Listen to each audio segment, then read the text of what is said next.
ようこそレオチャンネルへご視聴ありがとうございます。2023年8月、南アメリカ大陸北部、ベネズエラで活動する動物保護団体パティカスポリュダルは、アラグア州の工業都市マラカイで2週間以上も通りをさまよっているという、痩せ細ったケムクジャラの犬の件で連絡を受けました。連絡をくれた地元住民の女性は、ガリガリに痩せ細った犬を見て、すぐに保護してあげたいと思い、犬に手を差し伸べたのだそうです。しかし、犬は女性を見た途端、威嚇するようにうなり出し、その手に噛みつこうとしました。それでも、女性は、なんとか助けたいと、近くにフードを置き、食べ物を与え続けていました。犬は、とてもお腹を空かせていたのでしょう。人間がそばにいないことを確認すると、すぐに犬用のフードに近づき食べ始めました。女性は、その犬を見かけたことがなく、飼い主から捨てられたのではないかと思ったそうです。おそらく、犬は元飼い主から最低限の食べ物さえ与えられず、日頃から虐待を受けていたのでしょう。その瞳は、手入れもされずに伸びきった泥だらけの毛で覆われていましたが、人間に対し恐怖を感じているのは明らかでした。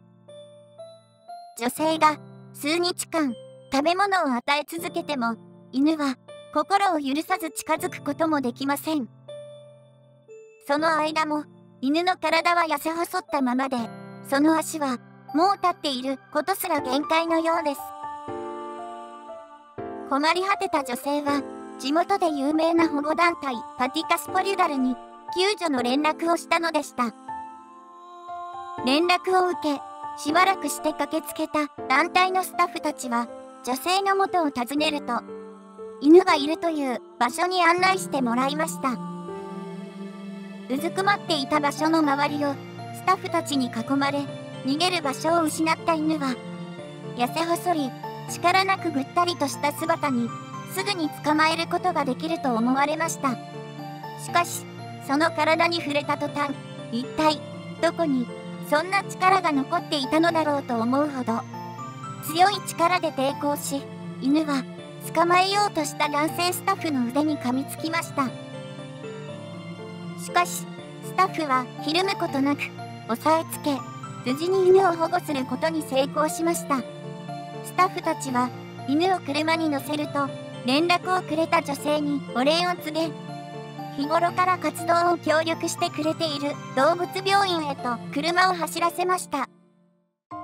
病院での受付時にボットと名付けられた男の子の犬は、診察台に乗せられると、獣医師による詳しい検査が開始されました。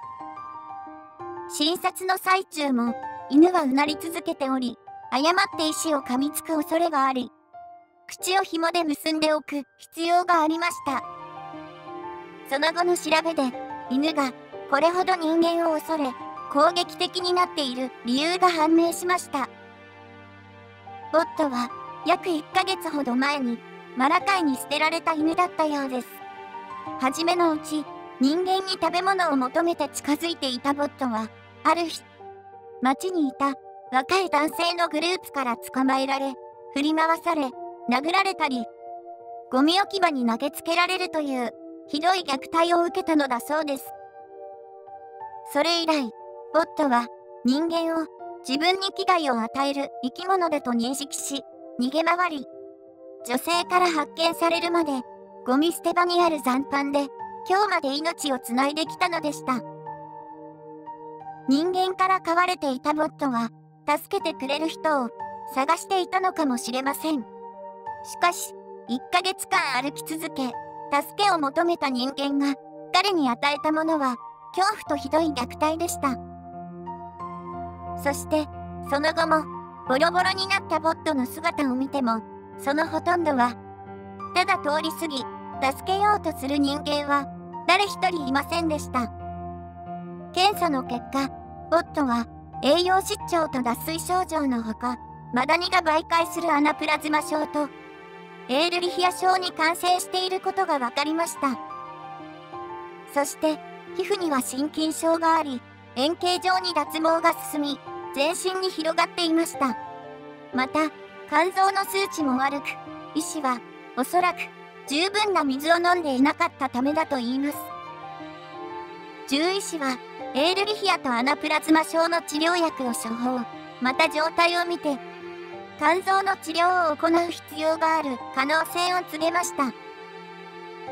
全く手入れされていなかったボットの毛と皮膚は心筋症を抱えており、一旦体中の大部分の毛を剃った後、飲み薬での治療のほか、薬用シャンプーを併用して治療を行うことになりました。ボットは体を触ろうとするとき以外、攻撃的になることはなく、彼の今の姿は、おそらく人間に対する恐怖と痛みの記憶によるものだと思われました。スタッフたちは、ボットの優しい瞳を見て、すべては良い方向に変化するだろうと確信しました。数日が経過すると、獣医師の的確な治療が功を奏し、ボットの症状が大きく改善してきました。さらに数週間が経過、アナプラズマ症とエーリキア症の治療については、まだ継続する必要がありましたが、ようやく病院を退院し、団体の保護シェルターに移動することができるまで元気に回復しました。団体スタッフたちとの深い愛情により、少しずつ絆を深めていったボットは、人間に対する恐ろしいトラウマを克服し、スタッフたちを信頼し始めました。彼本来の優しい性格を取り戻したボットは、人間を威嚇することはなくなり、ついにはスタッフたちの手から直接おやつを食べることができるまでになりました。ボットの治療や入院、その後のケアには多額の費用が必要でした。保護団体パティカスポリュダルでは、自身の SNS でボットのための寄付を募り、飼い主から見知らぬ場所に捨てられ虐待を受けた後も再び人間を信じてくれた。